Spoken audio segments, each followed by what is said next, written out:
काकड आरतीला उठायचं. अहो काय चाललंय बाई तुमचं? मला एक गाणं धड बोलून देत नाही काय? एक मला अहो नाही, पोरांना सांगते काकड आरतीला उठायचं. काकड आरती काय? मी ते कुरकुरतोय ते काय काय गाणं होतं माझं. अहो असं नाही, पोरांना सांगितलं ते काकड आरती टळून जायची ना. काकड आरती महत्वाची की गाणं महत्वाचं? आता कार्यक्रम माझा ठेवलाय ना तुम्ही. अहो नाहीतरी पोरं आळस देत बसलीत मेली, त्यांना काय कळते गाण्यातलं. ऐका ना माझा कार्यक्रम फसेल हो सगळं. नाही नाही, काही फसणार नाही. वार्षिक अहवालात आपण तुझे फोटो टाकू ना. असं कसं फसेल? नाही, मी आहे ना. संपत जा, मेला सगळे संपत नाही. गाणं जातो तो घेऊन घेऊन जा पोरांनो. हा गा गा.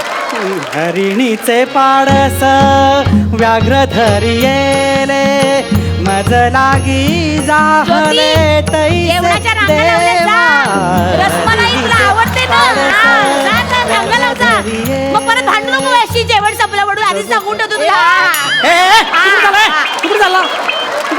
चला लवकर संपेल रसमलाई. हे कार्यक्रम आपला हे रोजचं आहे, जेवायला मिळेल.